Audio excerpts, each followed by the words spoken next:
El Piraña. Ricardo Gordillo, el Piraña, entonces de 17 años, tenía 15 al momento del feminicidio de Bianca. Fue el último en declarar.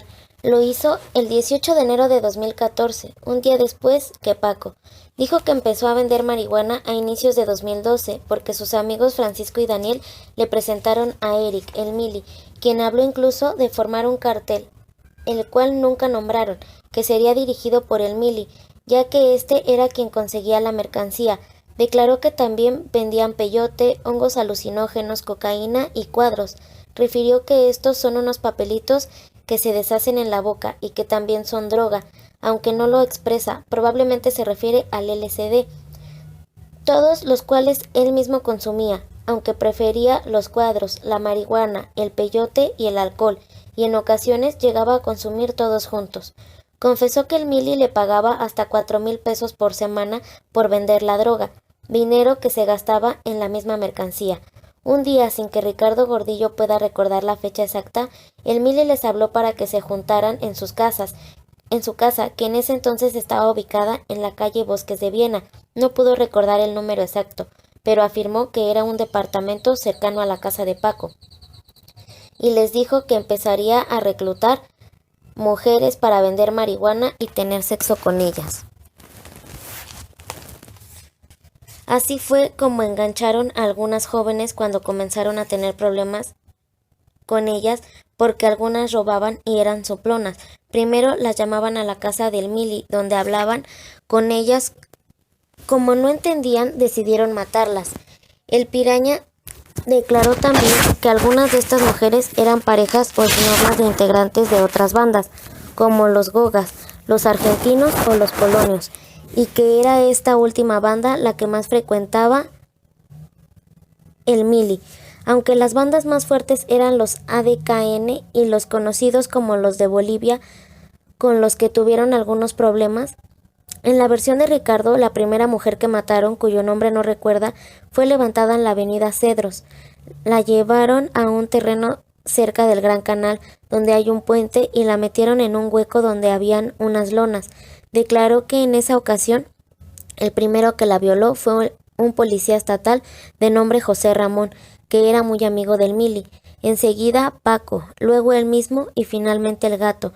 Quien levantó a esta mujer fue precisamente José Ramón Hernández Lara. De nuevo da el nombre y los apellidos completos, quien se acercó a ella para decirle que estaba fumando marihuana en la vía pública, que eso era delito y que la iba a presentar ante el MP. Entonces la esposó, la subió a la patrulla y la llevaron al lugar indicado anteriormente. Después la golpearon con piedras, palos y tubos y terminaron por dejarla muerta en ese lugar. La segunda víctima respondía al nombre de Vianey, una joven que vendía drogas con ellos, pero a quien siempre le faltaba parte del dinero de la venta cuando le pedían las cuentas, y quien al poco tiempo empezó de soplona. Andaba diciendo que había empezado a organizar su cartel, así que la levantaron en los alrededores de un mercado, cerca de la secundaria número 228, y después se la llevaron al Mili, quien les dijo: está hablando y nos está robando. El Piraña declaró que por instrucciones del Mili la trasladaron a una casa que tenían en Jardines, para lo cual usaron la camioneta Ford Explorer verde, propiedad de su padre, quien es ingeniero de la empresa Cometra. Aseguró que Paco y el gato la subieron a la camioneta y que condujo él mismo. Al llegar, metieron a la casa a Vianey, la sentaron en una silla, la amarraron de manos y pies y le golpearon las manos con un tubo y un palo, para luego desnudarla y violarla. Narró que luego él y Paco la mordieron en los pechos y que él la estuvo ahorcando durante un rato, que aún estando viva, entre los tres le cortaron las orejas, tras lo cual la víctima se desvaneció. Fue en ese momento cuando él salió del cuarto en el que estaba para tomar alcohol y fumar marihuana, y cuando regresó intentó entrar a la habitación, que parecía estar bloqueada desde dentro. En el acto salieron rápidamente el Mili y el gato. Entonces el Piraña se percató de que Vianey ya estaba muerta. Al darse cuenta de que la joven había fallecido, el Mili vistió de nuevo el cuerpo, siempre era quien lo hacía, y entre los tres le pusieron piedras en los brazos y en las piernas. Le introdujeron los pies en un bote con cemento y condujeron de nuevo hasta el Gran Canal para tirar su cuerpo desde el puente. De la tercera víctima no recuerda el nombre, pero asegura que vivía cerca de la casa de Paco. El piraña declaró que la levantaron en un auto que les había dado el policía de nombre José Ramón, que conducía el Gato en ese momento, un Tsuru entre negro y azul. La joven estaba saliendo de su casa cuando ellos se estacionaron. Paco descendió del vehículo y cuando estuvo cerca de ella, la subieron al auto y se la llevaron a la casa de Jardines, donde le hicieron lo mismo que a Vianney. La desnudaron, la amarraron en una silla, le metieron un paliacate en la boca y la amordazaron con otro. Solo entonces la confrontaron. No te hagas pendeja, nos estás robando y andas de soplona. Ella se puso nerviosa, así que le pusieron una venda en los ojos. Luego la violaron entre él, Paco y el Mili, mientras aún estaba en la silla. El Gato no participó esa vez porque se encontraba chateando con otra mujer desde su celular. Luego de ultrajarla, el Mili le cortó la mitad de la oreja y el piraña se ofreció a terminar de cortarla. Al igual que a Vianney, a esta víctima también la vistieron una vez muerta, pero el piraña no supo dónde arrojaron el cuerpo el Mili y Paco. La cuarta víctima fue una chica que les robó marihuana para dársela a sus amigos, así que el Mili les dijo que la mataran. El piraña tampoco sabe cómo se llamaba ella, pero recuerda que la secuestraron en el Photorock. Él y el Gato le pusieron un tranquilizante en su bebida y cuando ella empezó a sentirse mal, le dijeron que la iban a llevar a su casa. El Gato abrió la camioneta de su papá, la metieron a ella ya dormida y entre los dos se la llevaron a un terreno baldío ubicado entre la escuela de deporte y el Gran Canal, donde la violaron. El Gato fue quien la mató. Luego, entre él y el piraña, la hicieron cachitos con un machete y la metieron en bolsas de plástico negras, a las que introdujeron cosas pesadas y cemento para que se hundiera. La quinta víctima fue Bianca Edith Barrón Cedillo, quien les debía 3,500 pesos derivados de la venta de drogas. El piraña declaró que fueron por ella a su casa y de ahí se la llevaron primero a casa del Mili, donde le taparon los ojos y la boca antes de trasladarla a la casa de Jardines a bordo del Tsuru que les proporcionó el policía José Ramón. La sexta víctima fue una muchacha que el Mili y Paco conocían. El piraña refirió que a ella se la llevaron en la camioneta de su padre hasta el fondo de Bosques, donde la amarraron. Aseguró que no supo cuándo la mataron, pero que una vez fallecida también arrojaron su cuerpo al Gran Canal, aunque en un sitio distinto. Confesó también que a la séptima víctima se la llevaron entre él, Paco y el Mili a la casa de Jardines en el sur. El piraña fue quien más detalles dio sobre los supuestos asesinatos y quedó en la percepción de los investigadores a cargo que aquel y el Mili eran los más sádicos del grupo, necrófilos y sádicos, pues el Mili incluso planeaba empezar a secuestrar niños para torturarlos.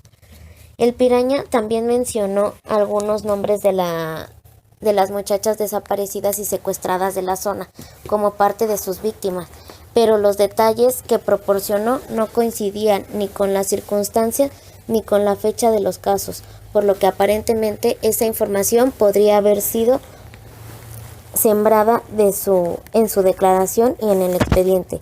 Finalmente, otra cosa que destacaba de las declaraciones era el eco de desprestigiar a las supuestas víctimas, al igual que Paco había dicho de Bianca. Todas habían sido novias o amantes de algún pandillero, o se habían metido con dos, o vendían drogas, o eran soplonas. Algunos familiares de desaparecidas de la zona que tuvieron acceso a esas declaraciones simplemente concluyeron que no eran pistas reales, pero también, al igual que a los padres de Bianca, tuvieron que lidiar contra las difamaciones a sus hijas. Más tarde, los jóvenes fueron escoltados por la policía para que señalaran los principales lugares donde secuestraban muchachas o las desaparecían. Un sitio fue recurrente, el Puente de Fierro, una histórica construcción diseñada por Gustave Eiffel, nada más y nada menos que el creador de la Torre Eiffel, en París, y que cruza el río de los Remedios, justo a la altura de la cuarta sección de los héroes Tecámac. El puente, ahora revestido con una cubierta de plástico horrorosa, es un centro cultural, pero por las noches es muy solitario. Los jóvenes contaron que debajo de esa construcción violaban a sus víctimas y que desde allí las arrojaban al canal, pero esa vez tampoco hubo investigaciones que se hicieran de evidencias científicas, o si las hubo, no rindieron frutos. El 17 de febrero de 2014, la Procuraduría mexiquense emitió un comunicado de prensa en el que informó que 3 personas fueron detenidas por el asesinato de una menor de edad. Omitió el nombre de 2 de ellas por ser todavía adolescentes, pero reveló el de Eric San Juan Palafox, el Mili, de 24 años. Al día siguiente comenzaron los dragados en el río de los Remedios.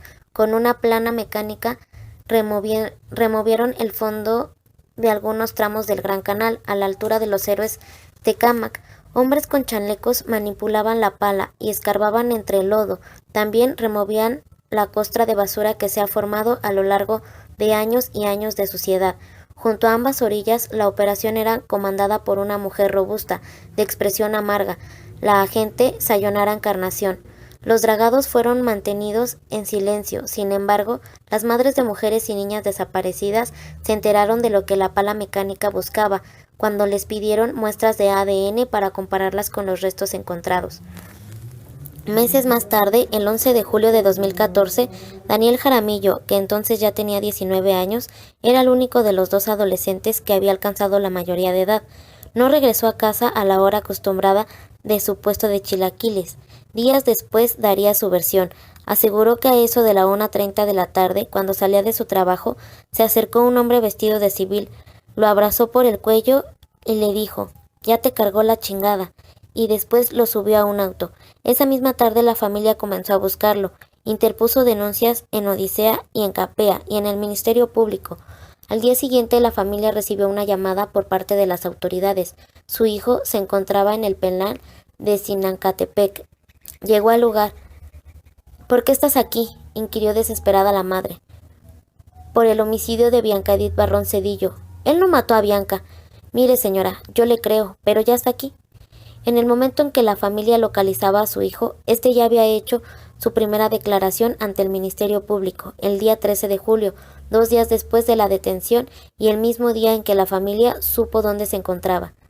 Daniel aseguró que la noche del 8 de mayo de 2012 había estado con Bianca y Paco en una fiesta, y que Paco le propuso a Bianca vender drogas para el Mili, asegurándole que con ello viviría como una reina.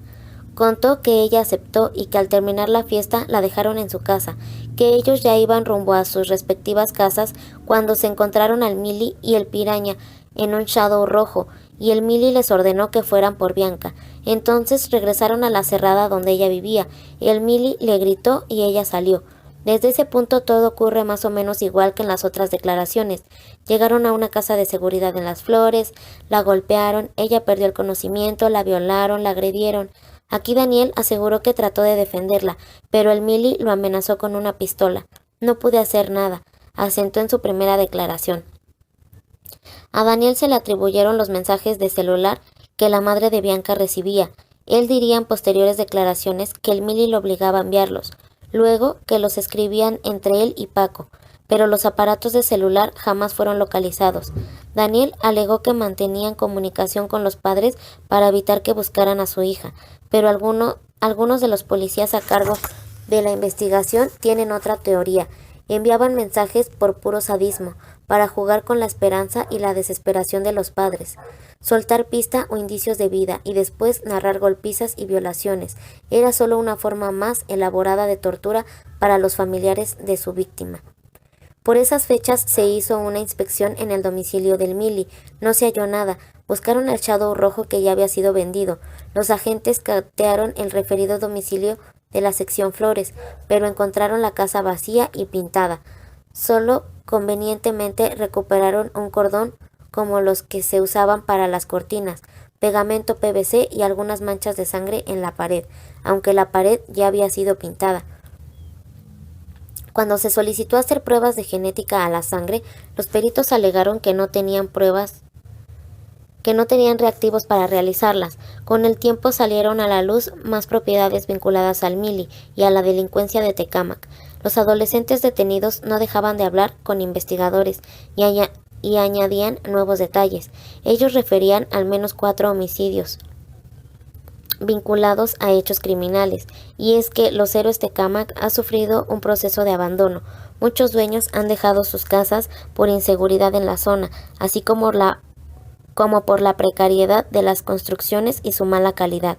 Así que se volvió una práctica común por parte de los grupos delincuenciales invadir casas semiabandonadas, y con la presión por el caso del Mili encima, los agentes de la zona identificaron rápidamente varias casas de seguridad abandonadas, llenas de ropa de mujer, de hombre, de bebé, casas con agua en el suelo, con los vidrios rotos. Decenas de madres que buscaban y buscaban a sus hijas e hijos han desfilado por estos lugares. Familiares de desaparecidas y desaparecidos, no solo de Catepec y de Tecámac, sino de Nezahualcóyotl, de Tizayuca, de Tultitlán. Hablan de mucha ropa tirada, de objetos personales dispersos. De las entrevistas, ninguna ha reconocido nada como perteneciente a sus desaparecidos. El periodista Alejandro Melgoza se dio a la tarea de investigar los domicilios por su cuenta. Llegó a uno de ellos, habló con varios vecinos y algunos refirieron que eran muchos jóvenes los que participaban y que en ocasiones se escuchaban gritos de mujeres, pero esto tampoco se encuentra en el expediente. ¿Habrán sido los vecinos llamados a declarar? Y si fue así, ¿habrán superado el miedo y contando lo que sabían? ¿O es que los gritos eran simplemente un mito sobre la popular historia del Mili? El Mili, caído del cielo. Justo a mediados de 2014, el caso despuntó en los medios por el hecho de que un militar en activo fuera líder de una banda de feminicidas adolescentes. El Mili, el Piraña, Matadamas y el Gato fueron procesados por el homicidio de Bianca. Al Mili, la Fiscalía del Estado de México le atribuyó 16 asesinatos de mujeres, aunque con el tiempo solo logró sostener el homicidio calificado de Bianca Edith. En los medios se vinculaban con 3 desapariciones de adolescentes ocurridas entre diciembre y febrero de 2013, pero legalmente no había indicios ni pistas concluyentes. Además, con las declaraciones de los adolescentes, las autoridades de alguna forma se justificaban para dejar de buscarlas. De seguro ya están muertas, decían, y en el fondo del Gran Canal. ¿Y cómo recuperar todos los cuerpos tragados por el Gran Canal? Pero los padres de desaparecidas reviraban. No podemos dejar de buscarlas vivas. No hemos hallado ningún cuerpo y existe el peligro de que las estén explotando o torturando en algún lado. Mas la policía insistía y filtraba a los medios. Todas las desapariciones eran responsabilidad del Mili. A diferencia de esos primeros encuentros con los ministeriales que les decían, ¿para qué buscar a su hija? Va a regresar y hasta con premio. Ahora las autoridades sugerían, ¿para qué la busca? Ya está muerta, ya no se atormente.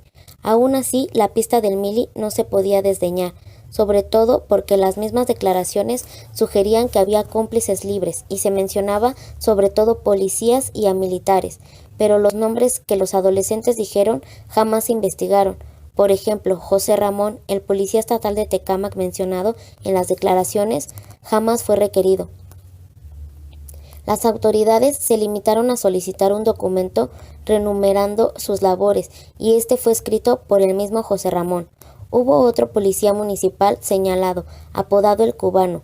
Uno de los muchachos contó en reiteradas ocasiones cómo lo vio empapado de sangre, con un puñal en la mano. Jamás fue llamado a declarar o investigado. Por otra parte, para las autoridades, todas las desapariciones en el corredor podrían estar conectadas. ¿O cuántas bandas de tratantes o feminicidas seriales operaban y operan ahí? Según las autoridades, todas las desapariciones en el corredor podrían estar conectadas. ¿O cuántas bandas de tratantes y feminicidas seriales operaban y operan ahí?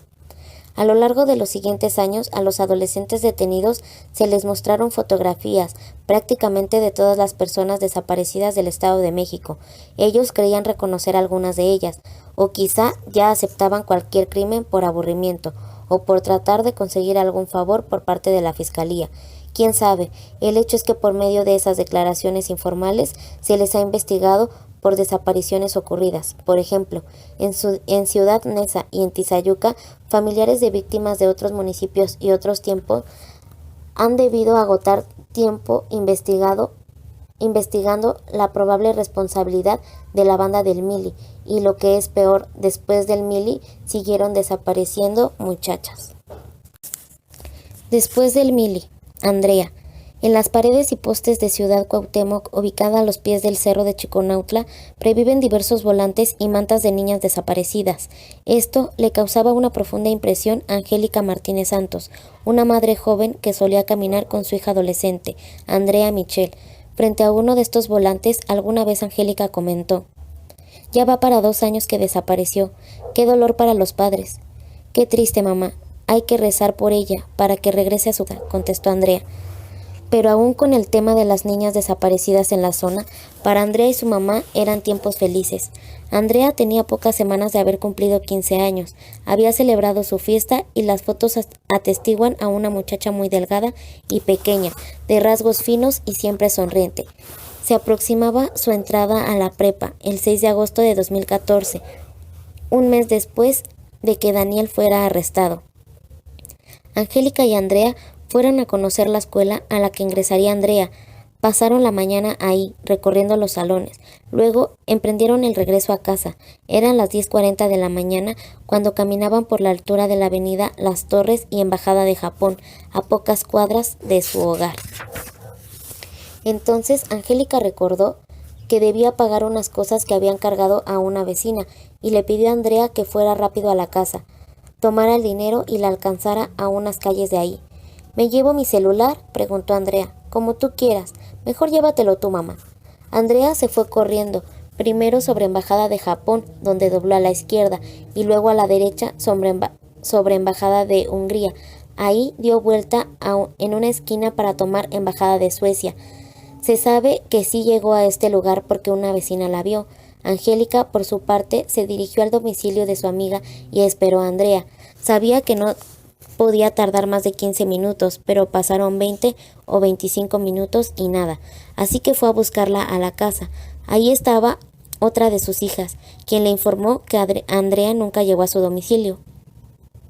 Angélica salió a la calle a buscarla. Preguntó a varios vecinos, pero nadie la había visto. Regresó a Avenida de las Torres, donde ese día había un tianguis muy grande que se extiende a otras callecitas. Preguntó a comerciantes y marchantes y nada. Hasta las 3 o 4 de la tarde supo que una vecina había visto a Andrea dirigirse con paso presuroso a casa aquella mañana sobre la calle Embajada de Suecia, pero no hubo ninguna otra pista. En Ciudad Cuauhtémoc no hay cámaras de vigilancia, no hay testigos, no hubo llamadas ni de extorsión ni de testigos que creyeran haberla visto. Desde esa mañana de agosto, cuando relata la historia, Angélica utiliza una expresión que es recurrente entre los familiares de desaparecidos. Es como si se la hubiera tragado la tierra. Pasó agosto y llegó septiembre. Entonces desapareció otra muchacha. Mariana Elizabeth, 18 años. Voy a ser piloto. Quiero volar. ¿Cuántas veces al día te miras en el espejo?, preguntó a Mariana una persona anónima a través de las redes sociales ask.fm. «Como muchas veces, cada que me lavo las manos, los dientes, cada vez que voy al baño, cada vez que peino a mi hermana». «¿Cuál es tu parte del día favorita?». «El nacimiento de la noche, un bello atardecer». «¿Qué países has visitado?». «Ninguno, soy pobre». «¿Cuál es tu olor favorito?». «No decido qué elegir entre el olor de un libro viejo o un libro nuevo». «Si pudieras tener un superpoder, ¿cuál sería?». «Visión de comida y volar». «Entonces no tendría que pretender estar en un avión, solo lo haría». «Si tuvieses alas, ¿a dónde volarías?». «A otro planeta». «¿Crees que existe la vida en otro planeta?». «Si tuviera alas, lo comprobaría». Ella quería volar. En septiembre de 2014, Mariana Elizabeth Yáñez Reyes tenía 18 años recién cumplidos y pocos días de haber ingresado a la licenciatura de Automatización y Control en la Escuela Superior de Ingeniería Mecánica y Eléctrica del Instituto Politécnico. Pero su plan era también ser piloto. Había pasado en familia su último verano frontera entre la vocacional y la carrera. Guadalupe Reyes, su madre, recuerda que ese periodo como unos días borrosos, similares y placenteros, parecidos entre sí, despojados de grandes anécdotas, levantarse, comer rico, ver una película en familia, seguir comiendo rico. Fueron semanas cuya inactividad y gula cobraron ciertas facturas. El pantalón quedaba un poco más apretado y había un jadeo extra al subir una escalera. No te preocupes, le dijo Guadalupe, ya te recuperarás. En efecto, en cuanto regresó a la escuela, Mariana se puso las pilas. Buscó entrenar Tocho Bandera, pero descubrió que solo habría equipo en otro plantel. Le dijo a su mamá que le parecía poco leal representar a una escuela diferente de la suya en el deporte, así que se inscribió a atletismo, que sí se practicaba en Zacatenco, donde ella estudiaba. Ahí fue cuando se dio cuenta de que esos meses de televisión y comida sí habían hecho algunos estragos en su capacidad deportiva, pero se lo tomó bastante bien. El bello verano familiar no se lo quitaba a nadie y anunció que comenzaría a entrenar. En esos días el futuro y el presente se veían brillantes. Mariana ya se había probado capaz y sobresaliente en la escuela. Había entrado a una ingeniería en un país en el que culturalmente a las mujeres no se les anima a estudiar este tipo de profesiones. Estaba aprendiendo a tocar el bajo y le gustaba el heavy metal. Tenía una relación de 2 años con Diego, su novio, y los dos estaban festivamente enamorados, con esa alegría y esa pasión característica del primer amor. Su plan de vida, estudiar y eventualmente volar un avión. Iba avanzando. Era una joven que estaba alcanzando la cualidad más preciada y difícil de todas, la libertad. La libertad de soñar, de construirse un futuro, de amar y de desarrollar sus capacidades deportivas, artísticas y expresivas. Un gran logro para una mujer joven en un país cuyas leyes, cultura y educación sentimental solo conciben a las de su género y edad como personajes de telenovela, enamoradas, vulnerables, inválidas y bonitas, siempre de una manera plástica y real. No es posible saberlo, pero probablemente estaba orgullosa de la manera en que trabajaba para construirse, de su proyecto de vida y de ser humano. Mariana, hija del Instituto Politécnico Nacional, alta, morena clara, de rasgos distintivos y mexicanos, labios carnosos y dientes grandes, con una dentadura característica, desperdigadas por internet. Ella con toga, birrete y la bufanda guinda del poli, el cabello alaciado y el maquillaje discreto en su graduación de la boca. También han quedado congeladas en las redes sociales las preguntas y respuestas con sus amigos, junto a sus dibujos y videos. Eso es lo que pasa con las desaparecidas. Uno recurre una y otra vez a aquellos rastros que han dejado, pero eso en nuestras mentes siempre tienen la misma edad, no cambian de gustos musicales, están enamoradas de la misma persona. El miércoles 17 de septiembre de 2014, durante la tarde, Mariana estuvo chateando con su novio por Facebook, poco antes de las 8 de la noche. Le dijo que saldría a la papelería por unas fotocopias, ya que al día siguiente debía meter sus documentos para que le dieran una beca de estudiante. En una libreta dejó anotados los requisitos que le pedían. No se llevó el celular. En los últimos días el aparato estaba fallando y justo el día anterior un compañero de la escuela se ofreció a repararlo. Ella salió poco antes de las 9 de la noche de su casa, en Los Héroes Tecámac, sección Bosques, a 5 o 10 minutos de la macroplaza. Probablemente dobló en la calle Bosques del Estado de México, ya que la papelería con café internet más cercana se encontraba ahí. Era una caminata de 10 minutos. La hierba sobre los camellones de Bosques de México estaba muy alta. En algunas partes llegaría al pecho o a los hombros de una persona adulta. A las 10:40 de la noche, Guadalupe llegó a casa. Bernardo, que ya estaba ahí, preguntó: ¿Mariana viene contigo? No. Entonces comenzaron a buscarla. Fueron a las 5 papelerías y cibercafés de la zona. La más cercana, la elección obvia, estaba cerrada desde las 9:30, y así ocurrió con las demás. A las 3:20 de la madrugada del 18 de septiembre quedó registrada la denuncia por la desaparición de Mariana en la agencia del Ministerio Público de Otumba. Ese mismo 18 de septiembre, sus padres fueron a la oficina del Aceido, en la Ciudad de México, donde dejaron pruebas de ADN. Más tarde tapizaron Los Héroes Tecámac con papeletas. ¿Has visto a Mariana? Junto a su foto, la descripción de sus señas particulares y el teléfono de Bernardo como referencia. También fueron a la casa de Diego, el novio de la joven. Él confirmó que Mariana le había dicho que saldría por fotocopias y le proporcionó la contraseña de Facebook de su novia. La revisaron, pero no había nada inusual, nada sospechoso, nada que no supieran antes. Pero el 20 de septiembre, a las 7:42, recibieron un mensaje de texto desde un número con clave de Guadalajara. Hola, yo sé dónde está Mariana, márcame. No contestaron de inmediato, pero transcurrida una semana, sin más pistas, Guadalupe marcó el número. Un hombre contestó la llamada. Le dijo que su hija se había ido porque no aguantaba la presión de la escuela, que tenía 1 mes y medio de embarazo, pero que no le había dicho nada a su novio, que el muchacho con el que se había fugado era cristiano y se iba a hacer cargo del bebé, que no quería decepcionar a su mamá, que por eso había escapado de su casa para irse a Veracruz. ¿Cristiano? Se admiró Guadalupe. Evidentemente era mentira. Ya se imaginaba a su hija metalera, que estudiaba una ingeniería libre y vivaz, buscando la ayuda de un cristiano, por un embarazo no planeado de su novio. Guadalupe no lo sabía, pero era la misma historia que les habían contado a los padres de Bianca, pero que también se repite en la mayoría de las niñas que se van o desaparecen en el país, para desvalorizar a una chica.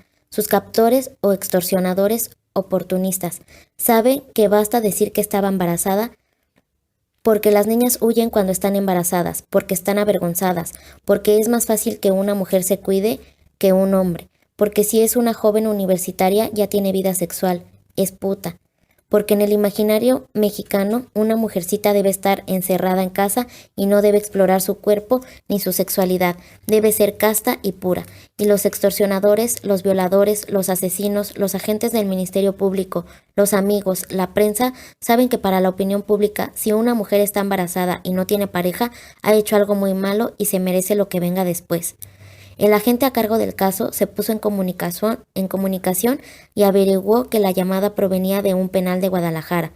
El individuo del teléfono decía que se había muerto su mamá, que se había quedado sin trabajo y que necesitaba dinero, y luego proporcionó información sobre la supuesta casa en Veracruz donde estaba Mariana.